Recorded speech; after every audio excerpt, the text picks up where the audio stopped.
आप सभी को बहुत कंफ्यूजन हो रहा था कि हमें शिवलिंग का पूजन कैसे करना चाहिए, या हमें रोली कहाँ चढ़ानी है, हमें हल्दी कहाँ चढ़ानी है, या हमें बेलपत्र कैसे अर्पित करना है।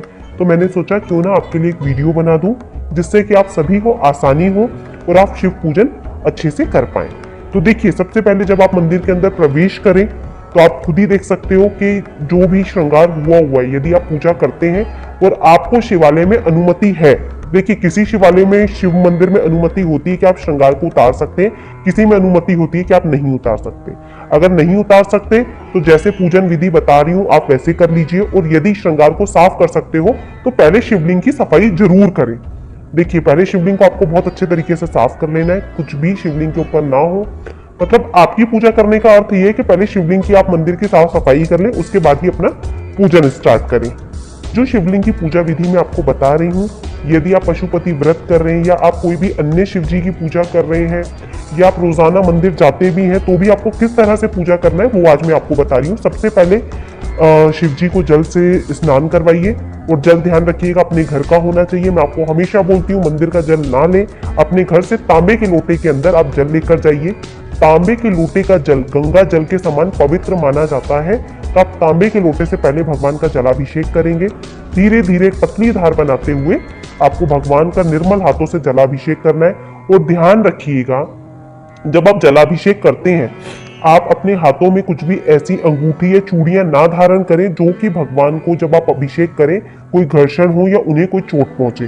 बहुत निर्मल हाथों से आपको नंदी जी को जलाभिषेक करना है, आपको शिव जी, आपको पार्वती जी अगर वहां पे है तो उनको भी जलाभिषेक जरूर करें, और नंदी जी का जलाभिषेक करना बिल्कुल ना भूलें। अब मैं यहाँ पे पंचामृत अर्पित कर रही हूँ, और पंचामृत और जल जब भी आप अर्पित करते हैं तो जो बर्तन का मुख है वो आपकी तरफ होना चाहिए, ताकि आपके घर में अन्न धन के भंडार हमेशा भरा रहे, माँ लक्ष्मी की आप पे असीम कृपा रहे। देखिए, जलाभिषेक करने के बाद आपको पंचामृत अर्पित करना है। पंचामृत अर्पित करने के बाद आप धीरे धीरे जल से भगवान को स्नान कराएंगे। बहुत निर्मल हाथों से आपको स्नान कराना है। जब तक उनका पूरा स्नान ना हो जाए तब तक आपको जल अर्पित करना है। ये नहीं कि हमने अभिषेक कर दिया, पंचामृत चढ़ा दिया, उसके बाद जल ढंग से नहीं चढ़ाया। देखिए, आपका अभिषेक तभी पूर्ण माना जाता है जब तक आपके द्वारा चढ़ाई गई अभिषेक की जो भी सामग्री है वो पूर्णता साफ ना हो जाए, क्योंकि ऐसा नहीं कुछ भी छूट गया और हमने भगवान का श्रृंगार करना स्टार्ट कर दिया। आपको ये नहीं करना है। आपको जल चढ़ाते चढ़ाते भगवान की अच्छे से सफाई कर देनी है, शिवलिंग की साफ सुथरा उसे कर देना है। करने के साथ साथ थोड़ी सी मंदिर की स्वच्छता का भी ध्यान रखिएगा। ऐसा नहीं कि आपने तो अपनी पूजा पाठ कर ली और मंदिर में जो भी गंदगी फैली आपने उसे छोड़ दिया, तो ऐसा ना करें। मंदिर में अभिषेक करने के साथ साथ पूर्णतः सफाई भी कर। गणेश जी, कार्तिकेय जी, अशोक सुंदरी जी के स्थान पे आपको जल अर्पित करना है। अशोक सुंदरी शिव जी की सबसे छोटी बेटी है। उसके बाद थोड़ा सा जल में शिवलिंग पे अर्पित करूंगी, थोड़ा सा जलाधारी में जहां पर गणेश जी की 5 बेटियों का स्थान है, और थोड़ा सा जल हम कटी भाग पर भी अर्पित करेंगे, जो कि शायद ये क्लिप छूट गई है। कटी भाग, जहाँ पे ये सर्प जो शिव जी का लिपटा होता है उसे माता रानी के हस्तकमल और कटी भाग कहा जाता है। तो अच्छे से निर्मल करके स्वच्छ कर लेंगे हम, भगवान को अच्छे से स्नान करा देंगे, कुछ भी हमारे द्वारा अभिषेक की हुई चीज ना छूटे। उसके बाद थोड़ा सा जल मैं वापस चढ़ा रही हूँ, और ये थोड़ा सा जल मैं लोटे में जरूर ले रही हूँ। इस जल को आपको हमेशा जब भी आप शिवलिंग का पूजन करते हैं आपको लाना चाहिए। ये आपके घर की बरकत कहलाता है। इसे आप अपने घर के मुख्य द्वार पर जरूर डालें, और घर पे जब आप आते हैं, प्रवेश करते हैं, तो इस जल को थोड़ा सा खुद भी ग्रहण करें। अपने पीने के पानी में आप डाल सकते हैं, अपने घर में छींटा दे सकते हैं, परंतु ये जल गलती से भी आप तुलसी में ना डालें। अब यहाँ पे मैं अष्टगंध ले रही हूँ। अष्टगंध से हम भगवान का पूजन करते हैं, हम भगवान का इससे श्रृंगार करते हैं। अष्टगंध से श्रृंगार किया जाता है। ये खास तौर पर शिव जी के लिए ही बाजार में आपको मिलता है। तो आप शिव पूजन में कोई भी जो पूजा सामग्री की दुकान है, आप वहां से अष्टगंध जरूर लाएं। अष्टगंध से आपको श्रृंगार करना है भगवान का। आप चाहे तो शिवलिंग पे अष्टगंध से ओम बना सकते हैं, त्रिकुंड बना सकते हैं, जैसे आपको श्रृंगार करना है। परंतु ध्यान रखिएगा, अष्टगंध है ये, हल्दी का आपको भगवान की शिवलिंग के ऊपर यूज नहीं करना होता है। आप हल्दी का यूज कर सकते हैं, जो भगवान का ये जो माता की जलाधारी बनी हुई है नीचे की तरफ, आप यहाँ पे यूज करेंगे। ये जो शिवलिंग का पोर्शन है, आप इसके ऊपर सिर्फ अष्टगंध और पीले चंदन का प्रयोग करेंगे। अब यहाँ पे मैंने लिया है अबीर लिया है, ये सिंदूर नहीं है, ध्यान रखिएगा। अबीर गुलाल शिव जी को अर्पित किया जाता है, तो अबीर गुलाल से मैं श्रृंगार कर रही हूँ। इसके बाद मैंने अष्टगंध लिया है वापस से थोड़ा सा, और यहाँ पर मैं मतलब ओम बना रही हूँ, श्रृंगार कर रही हूँ भगवान का। तो आप अष्टगंध से ही श्रृंगार करें। श्रृंगार के लिए अष्टगंध शिव जी के लिए आता है, तो ये बहुत बेहतर होता है श्रृंगार के लिए। तो अब मैं यहाँ पे वीडियो थोड़ा सा लंबा हो सकता है, परंतु मैंने कोशिश करी है कि मैं आपको बिल्कुल डीपली जानकारी दूं। अब मैं यहाँ पे अबीर और गुलाल चढ़ा रही हूँ भगवान को। इसके बाद पीला चंदन, तो देखिए मुझसे पूछा था सबने आपने पीला चंदन कैसे लगाना है, तो पीला चंदन आपको यहाँ लगाना है, आप ऊपर भी चढ़ा सकते हैं पीला चंदन। उसके बाद आप सर का भी थोड़ा सा श्रृंगार कर दीजिए, उन्हें भी तिलक कर दीजिए, क्योंकि वो भी शिव जी का एक प्रिय अंग है। अब यहाँ पे जो गणेश जी और कार्तिक जी के स्थान है, यहाँ पर भी आपको पीला चंदन चढ़ाना है।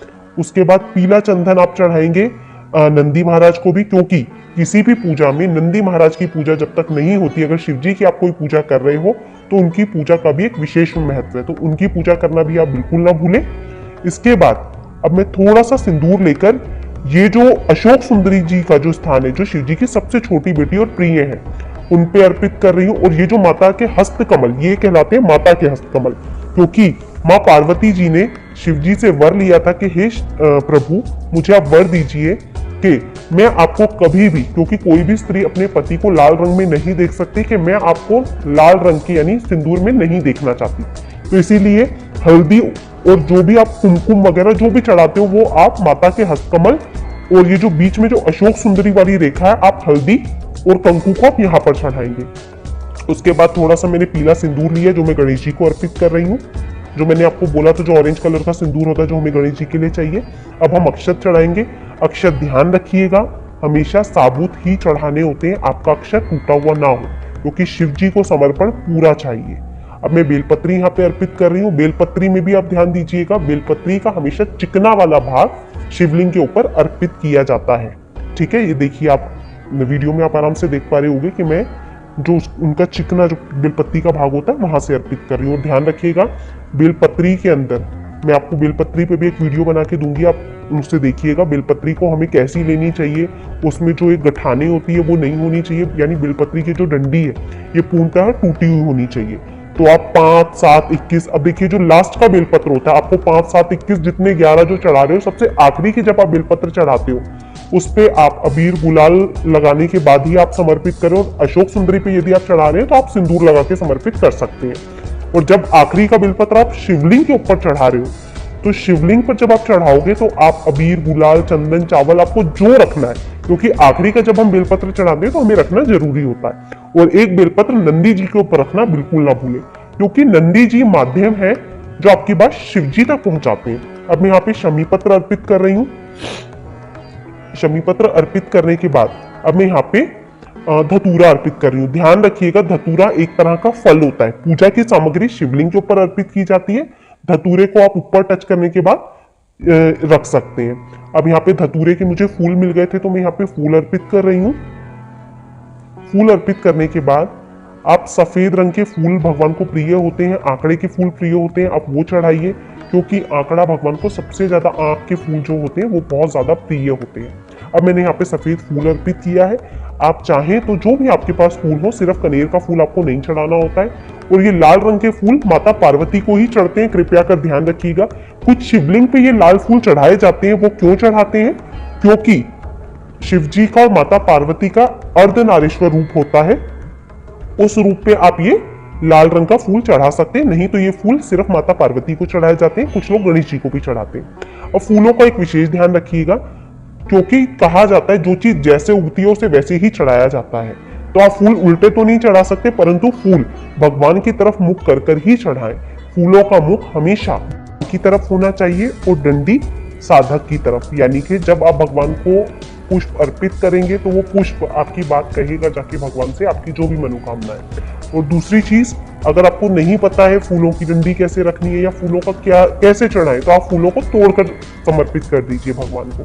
अब ये जो सिक्का है जो कि हम अपनी पूजा को पूर्ण रूप देने के लिए जो हम एक दक्षिणा चढ़ाते हैं, वो कभी भी शिवलिंग पर नहीं छोड़ना चाहिए।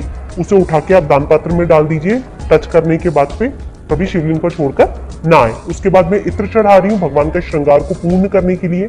देखिए, अगर आपके पास इत्र है तो आप चढ़ा दीजिए, और अगर आपके पास नहीं है तो आप नहीं भी चढ़ाइए, कोई बहुत विशेष जरूरी नहीं है। मेरे पास था तो यहाँ पे मैं अर्पित कर रही हूँ, क्योंकि भगवान को सुगंध बहुत प्रिय होती है, इसलिए मैं यहाँ पे इत्र चढ़ा रही हूँ। इसके बाद अब मैं यहाँ पे थोड़ा सा, जैसे प्रसाद मैंने चढ़ाया, सारी चीजें कर दी, उसके बाद अब मैं यहाँ पे दीपक प्रज्वलित कर रही हूँ। देखिए, दीपक का एक विशेष ध्यान रखिए। कई बार हम बाती तो अपने साथ ले जाते हैं, हम घी की बत्ती भी ले गए, हम सारी चीजें अपनी ले गए, पर हम कई बार गलती करते हैं कि वहां जो मंदिर में दिए रखे हैं हम उसी में अपनी बाती लगा के दिया जला देते हैं। ये गलती आपको नहीं करनी है। इससे क्या होता है, मान लीजिए दिया जो जला के गया वो ठंडा हो गया, आपने उसी के दिए के अंदर अपनी बाती लगा दी, तो यानी कि पूरा पूजा पाठ आप कर रहे हैं, पर आपके दिए का जो फल है, जिसके दिए में आपने बाती लगाई, वो उसे चला जाता है। तो हमेशा कोशिश करें अपना ही दिया घर से लेकर जाएं, अपनी ही बाती लेकर जाएं, क्योंकि दूसरा कारण ये होता है, मान लीजिए आपने तो घी की बाती लगाई परंतु वो दिया तेल का हुआ, तो क्योंकि एक विशेष नियम है, अगर आपने वीडियो पहले वाला मेरा नहीं देखा तो मैं आपके साथ शेयर करूंगी कि अगर तेल का दिया है तो तेल की बाती लगती है, घी का दिया है तो घी की बाती ही उसमें लगती है। आप बातियों को चेंज ना करें। और दूसरी चीज, जब आप पूरी पूजा पाठ कर लेते हैं, धूप बत्ती लगाने के बाद जब आप दीपक लगाते हैं तो दीपक को डायरेक्ट जमीन पे ना रखें। वो क्यों?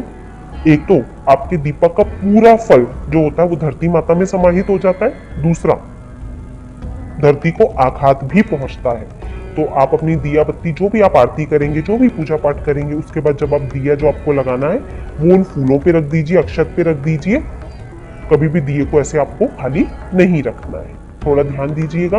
देखिए, छोटे छोटे नियम होते हैं, पर इन नियमों का बहुत विशेष महत्व होता है, क्योंकि मैंने बहुत से लोगों को देखा है ये कहते हुए कि हम बहुत सालों से भगवान की पूजा कर रहे हैं, हम बहुत कुछ कर चुके हैं, अब हम थक गए हैं, भगवान हमारी क्यों नहीं सुनते हैं, या बहुत सारी बातें आप ऐसी कहते हैं जो कि मन को लगता है कि नहीं, आप पूजा पाठ कर रहे हो तो फल क्यों नहीं मिल रहा। उसके बाद थोड़ा सा जल लेकर शिवलिंग से अपनी आंखों पे जरूर लगाइए, ये बहुत शुभ माना जाता है। उसके बाद आप भगवान को छूकर 3 बार भोलेनाथ का गान जरूर करिए। जैसे हम बोलते हैं कि एक भगवान के प्रति जो एक हमने अपनी श्रद्धा के लिए जो हमने पूजा पाठ किया उसे संपन्न माना जाता है। और जलाधारी को छूने से ये लाभ होता है कि माता के हस्तकमलों से आपके भी हस्तकमल मिलते हैं, तो इसीलिए हस्तकमलों को माता के छुआ जाता है, जो कि बहुत शुभ होता है। उसके बाद बस आपकी ये पूजा संपूर्ण हो जाती है। आप पशुपति व्रत कर रहे हैं तो प्रार्थना करिए कि हे भगवान, मैंने आपके 5 व्रत करने का जो भी संकल्प लिया है, बिना किसी बाधा के मेरे वो व्रत आपको पूर्ण कराना है। सब कुछ आपके हाथ में, अपनी मनोकामना को बोल दीजिए। ये विधि होती है अगर आपका व्रत है, या वैसे भी अगर आप शिवलिंग का पूजन करने जा रहे हैं तो आपको इस तरह से शिवलिंग का पूजन करना चाहिए। अगर आपको शाम में पूजा कैसे करनी है उसका वीडियो अगर आप देखना चाहते हैं तो मुझे कमेंट बॉक्स में कमेंट करके बताइएगा, तो मैं शाम की पूजा कैसे की जाती है उस पे भी आपके लिए एक वीडियो बना दूंगी। तो आशा करती हूँ सुबह की पूजा कैसे करनी है, या शिवलिंग में जाके मंदिर जाके शिवलिंग की पूजा कैसे करनी है, आपको अपने सभी प्रश्नों के उत्तर मिल गए होंगे। वीडियो अगर आपको अच्छा लगा है तो कमेंट बॉक्स में ओम नमः शिवाय लिखना बिल्कुल ना भूलें।